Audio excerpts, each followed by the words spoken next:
Hey guys, welcome to this tutorial. We'll be covering the final components of the flow editor, namely the quick reply, user inputs, and external requests. So we've just dove into the what day is it today flow, and here we'll be creating our first quick reply. So what day is it? The first part is a text. Now quick replies are usually against a particular input that you want to collect. And as similar to buttons, there are different types of quick replies as well. So you can name this Sunday, and you can have up to a maximum of 10 quick replies in one response. So this is going to be a standard quick reply. And I can add as many quick replies as like I said, I can add 9 more. So I'm just going to add a total of 4 in this one. You need a title for each.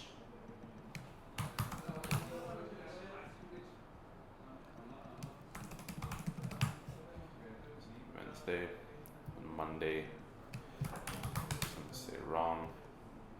On Tuesday, I'm going to say wrong. And on Wednesday, we are going to say right. Okay, cool. Let's save this. Hopefully I got it right. Let's now go into Messenger, into this bot, and now ask it what day it is today. And as you can see, I have all the options neatly wrapped up. I can press on Sunday. It's wrong.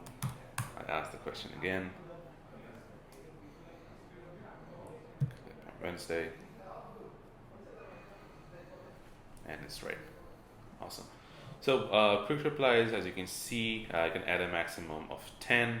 You can also personalize it. You can, for example, put my name in here. All the other personalized inputs are here. You can trigger an action based on the selection of quick reply.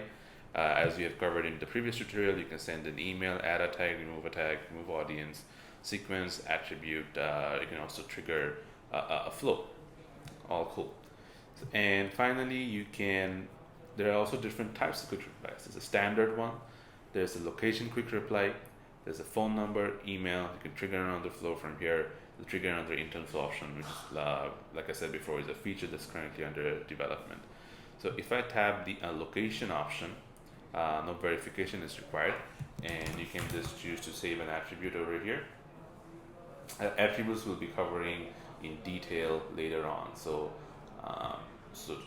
basically we've changed the Sunday quick reply to grab user's location.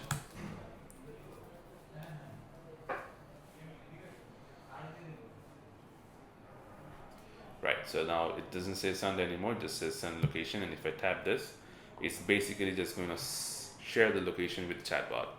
It's not going to work now because I don't have locations sharing enabled on my desktop, but if you're on your phone or if you're on like any other normal browser, you'll be able to grab the browser's location and share it with the bot via quick replies. So location, phone number. The phone number basically grabs the phone number that users have associated with their bots or with their messenger account. Now usually it might be an outdated number.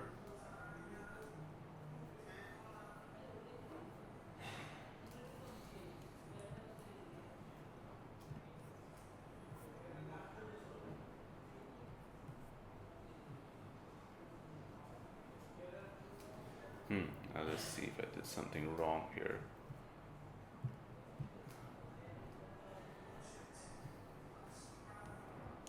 I put this empty action over here. It's probably causing an error.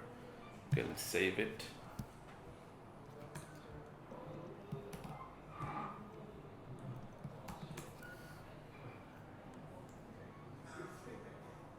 There you go. So the numbers, this is basically, well, you now have my personal phone number. Don't call me past midnight.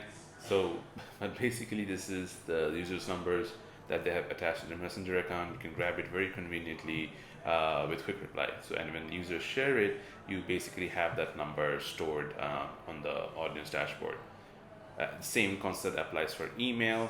You can do verification of the email that people are keeping in, call it email,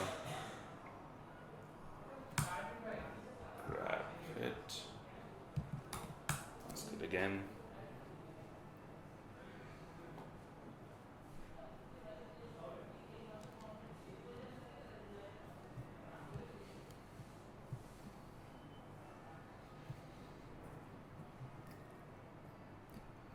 Email input, email verification, email.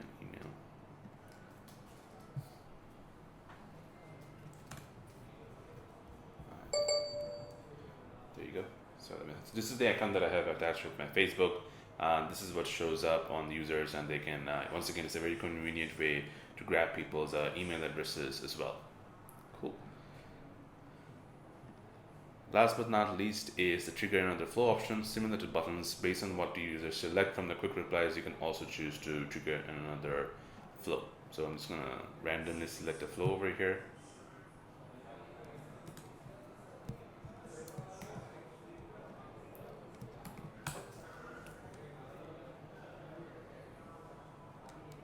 It's looking for an email.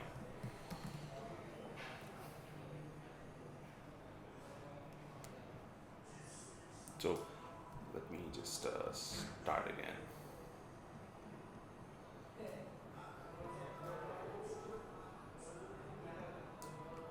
Oh, okay.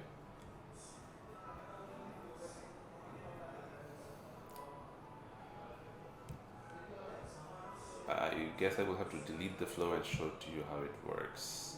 Because what basically happened is that since I didn't select an email address, the bot is continuously gonna keep looking for the email address, and each and every input that I'm giving is basically not coming up as an email. It's not getting the proper validation from the rules that we've set. And therefore, it's showing me that message and not registering that as another question.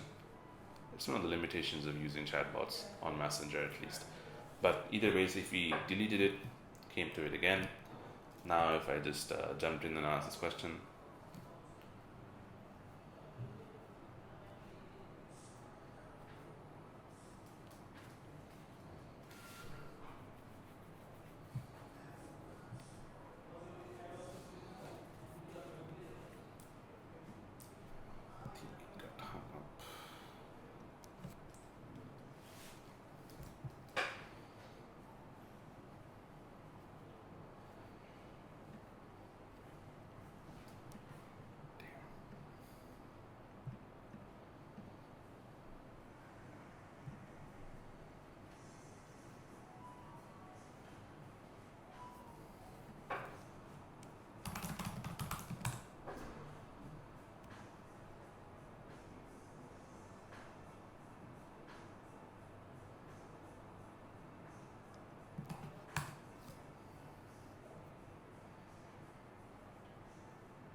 well, for whatever reason, I'm assuming that quick reply options aren't showing up.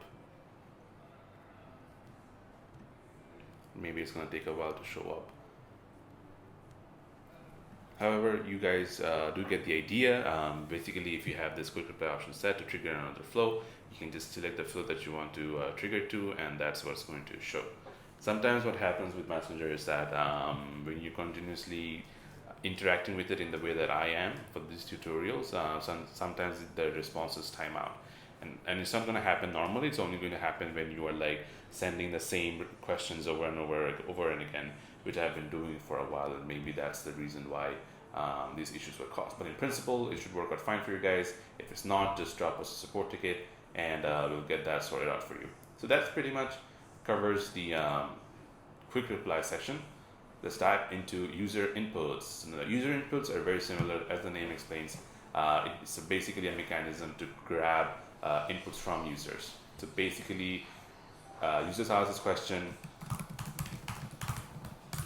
we ask a question back, we can choose to do some sort of validation on it, and then we can basically store it as an attribute. For example, let's just store it as opinion. Go and save this.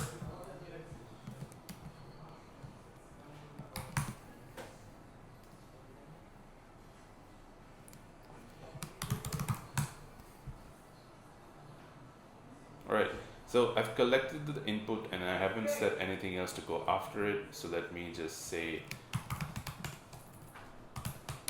thanks.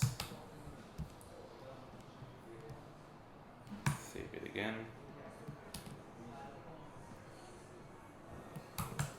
Ask it again.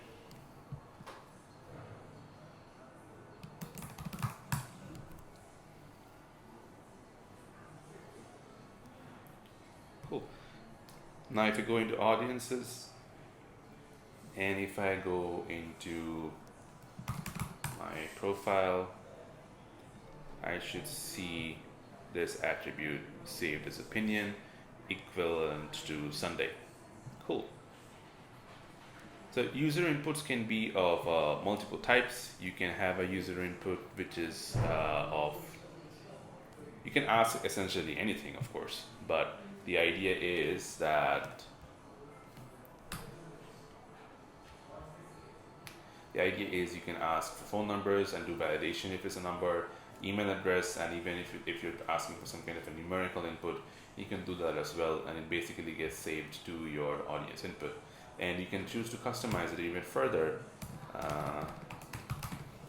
and say something like thanks for saying, and you go in and tap this, and then that attribute is getting shown up over here,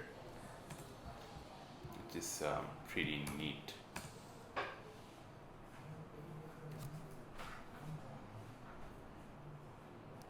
I'm gonna say Wednesday so you can see it being overridden, and there you go, you get that personalized response based on what I just said.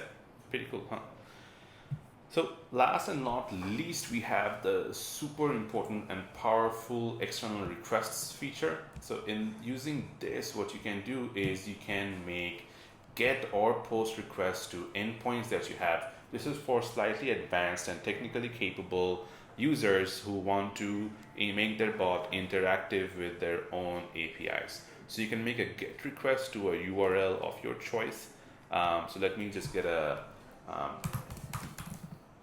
dummy REST API endpoint.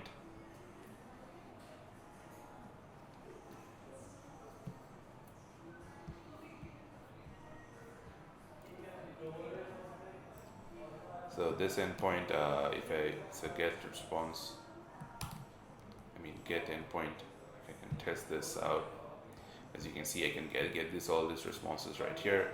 You can pass headers for authentication or any other keys that you need right here for authentication purposes. This is the body. Of course, we don't have a body over here because we don't need it. Under responses, this is the response that we need, and we can map it to a template that we want. So for example, in the response, we have user ID, ID, title, body, and you can map it to a text template where you can see that the template key text will be mapped to the, for example, the body. And you can just copy that right here. And when you say that, it's basically going to print out all the bodies of the response that you're getting out and onto the templates. So same for cards, you can add the button as here. The buttons are added statically, however, they're not added dynamically. You can pass the title, you can pass the image URL, you can also pass the subtitle, and it's all going to be mapped dynamically. Very, very easy and very useful tool if you are a bit tech savvy. If you are not doing any mapping whatsoever, you'll have to follow our documentation and respond with the specific template structure so that we can map it out and send it to your users on Messenger. So same thing with post as well. When post comes in, you can just send the data that you can pass. Really useful feature because you can just sync it with your own system very easily. You can pass in your user attribute data as well to the post, to your endpoint, and store it in your own system at the same time. So since it's a more technically advanced feature, we'll just keep to it to a very general overview of what the external request module can do. Very simple stuff. At the same time, very useful as well. But if you're able to use it, or if you're technically capable to develop simple APIs of your own. So keyboard button and stickers, these are for different bot types. We are still these are not supported by Messenger. In fact, we'll remove it from our interface very shortly. And that pretty much wraps up the entire functionality of our flow editor. So as you can see, it's very robust, very comprehensive, and at the same time, it is also very, and since it is robust, it also gives you a lot of capabilities with personalization, with tags, with user inputs. It really is the foundation of your chatbots. And this is basically like 90% of the chatbot development work that goes in. I hope you've enjoyed it, but we're only getting started with the tutorials and hope to see you for the next one. Cheers.